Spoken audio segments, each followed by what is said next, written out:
जम्मू कश्मीर में हुए पहलगाम में आतंकी हमले के बाद भारत पाकिस्तान में तनाव बढ़ता जा रहा है। आपको बता दें कि जम्मू कश्मीर के पहलगाम में 22 अप्रैल को आतंकियों ने पर्यटकों पर अंधाधुंध गोलियां बरसाकर 26 लोगों की नृशंस हत्या कर दी थी। सेना की वर्दी में आए दहशतगर्दों ने पहलगाम की बायसान घाटी में पर्यटकों से पहले उनका धर्म पूछा, परिचय पत्र देखे और फिर हिंदू हो कहकर गोली मार दी। 26 मृतकों में ज्यादातर पर्यटक हैं, जिसमें एक विदेशी नागरिक भी शामिल है।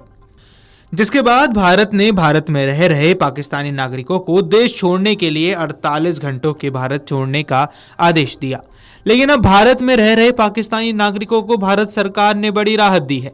केंद्र सरकार ने ऐसे लोगों को अगले आदेश तक वाघा अटारी सीमा के रास्ते लौटने की अनुमति दी है।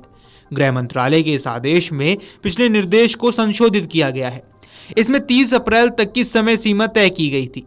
न कि आदेश में कहा गया कि आदेश की समीक्षा की गई और आंशिक संशोधन के साथ अब यह आदेश दिया जाता है कि पाकिस्तानी नागरिकों को उचित मंजूरी के साथ अगले आदेश तक अटारी स्थित एकीकृत जांच चौकी से भारत से पाकिस्तान जाने की अनुमति दी जा सकती है। केंद्र के निर्देश के बाद से 6 दिनों में 55 राजनयिक और उनके सहायक कर्मचारियों सहित 786 पाकिस्तानी नागरिक अटारी वाघा सीमा पार करके भारत छोड़ चुके हैं। पाकिस्तान से 1465 भारतीय भारत आए थे। देश छोड़ने संबंधी निर्देश पहलगाम आतंकी हमले के बाद आया था, जिसमें 25 पर्यटकों और एक कश्मीरी स्थानीय व्यक्ति को आतंकवादियों ने गोली मार दी थी। इससे पहले अमेरिका ने भारत से पाकिस्तान के साथ बढ़ते तनाव को कम करने का आह्वान किया। अमेरिका ने आतंकवाद के खिलाफ दिल्ली के साथ सहयोग करने की अपनी प्रतिबद्धता दोहराई और पहलगाम आतंकी हमले की जांच में इस्लामाबाद के साथ सहयोग करने का आग्रह किया। हालांकि आतंकवाद के पनाहगार के तौर पर जग जाहिर देश पाकिस्तान के साथ सहयोग की किसी भी गुंजाइश से भारत ने किनारा कर रखा है। उसका एकमात्र मकसद आतंकवाद का जड़ से सफाया है और पहलगाम के पीड़ितों को न्याय दिलाना है।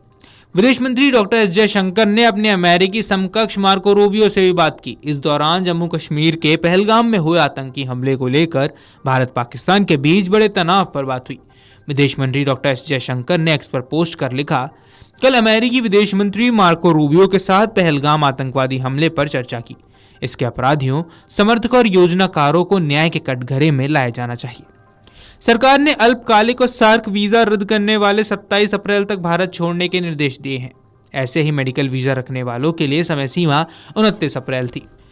पिछले हफ्ते केंद्रीय गृह मंत्री अमित शाह ने भी सभी राज्यों के मुख्यमंत्रियों को फोन करके ये सुनिश्चित करने के लिए कहा था कि कोई भी पाकिस्तानी निर्धारित समय सीमा से आगे भारत में न रह जाए।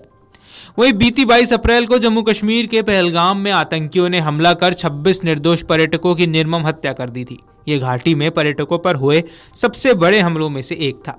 हमले के बाद से भारत पाकिस्तान के रिश्तों में तनाव है। भारत ने पाकिस्तान के साथ सिंधु जल समझौता भी स्थगित कर दिया है। पहलगाम आतंकी हमले के बाद पाकिस्तान के साथ बढ़ते तनाव के बीच भारत ने बुधवार को पाकिस्तानी एयरलाइनों को अपने हवाई क्षेत्र का उपयोग करने से प्रतिबंधित कर दिया। यानी भारत ने पाकिस्तान के प्लेन्स के लिए अपना एयर स्पेस बंद कर दिया। इससे पहले पाकिस्तान भी ये कदम उठा चुका है।